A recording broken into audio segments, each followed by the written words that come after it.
Welcome back to the I Am Podcast's Undeniable Truth Series. I'm your host, Charles, and today we're tackling a topic that's everywhere in our culture, yet rarely discussed with honesty and depth. Glorifying sexuality. Yes, I said it.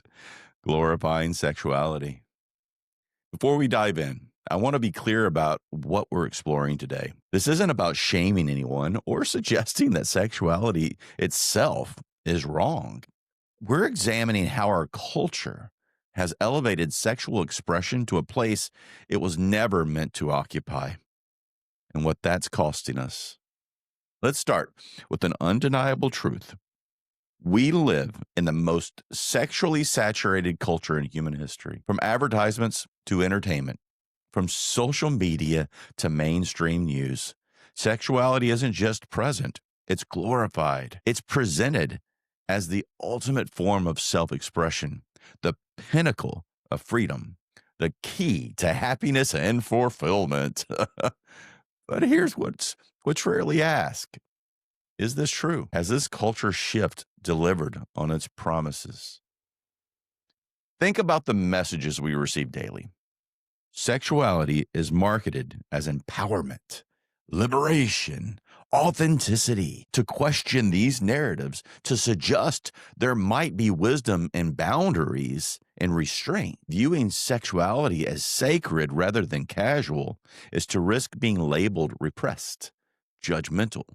The data tells us a different story than the one we're being sold. Mental health struggles, particularly among young people, have skyrocketed.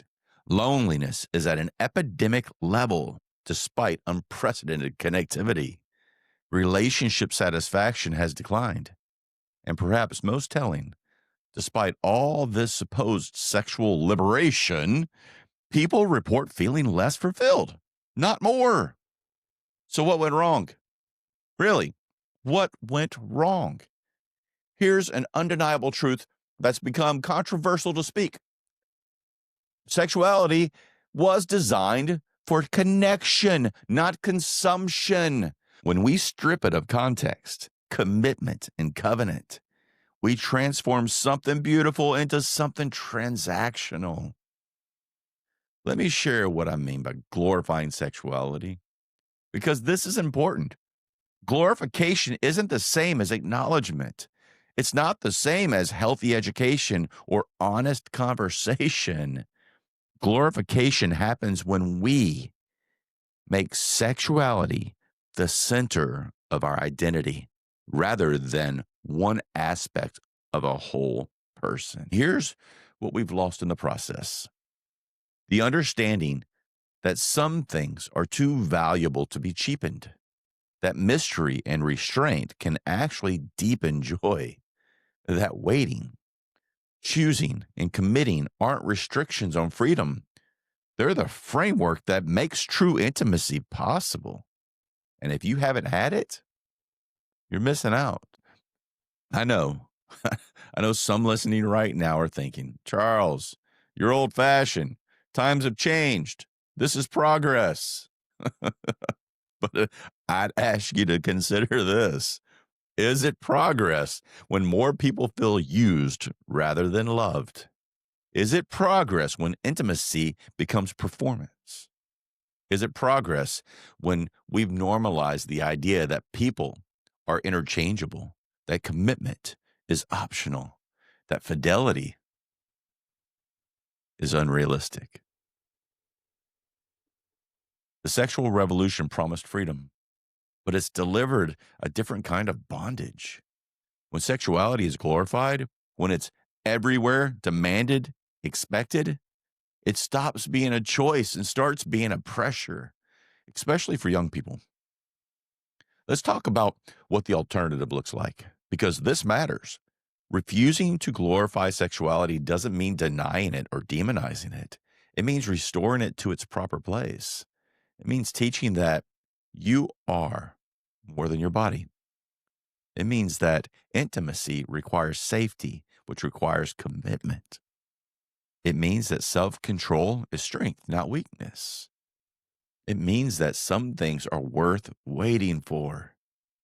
And it really means that your sexuality is yours to steward, not perform. Here's an undeniable truth that I've seen proven time and time again. The people who treat sexuality as sacred, who embrace boundaries, who wait, who commit, aren't missing out. They're protecting something special. They're protecting something precious. Because sexuality at its best isn't about glorifying ourselves. It's about true vulnerability with another person. It's about covenant, not just chemistry. It's about building something that lasts, that really lasts, not just chasing something that feels good in that one moment. So what do we do with this information? What do you do with this knowledge? How do we live differently in a culture that's going the opposite direction? Okay, first, we tell the truth. We stop pretending that glorifying sexuality has made people happier or healthier. We acknowledge the pain it's caused, the broken relationships, the complete shattered trust, the condemnation of human beings. And second, we offer something better. Yeah, not repression, not redemption, not shame, but a vision of sexuality that's actually life-giving. And third, we model it. We show that choosing boundaries isn't boring. It's beautiful. That commitment isn't confinement. It's freedom. That treating sexuality as sacred isn't about limiting joy. It's about protecting it. And I want to speak directly to anyone listening who's bought into the glorification of sexuality and found it empty.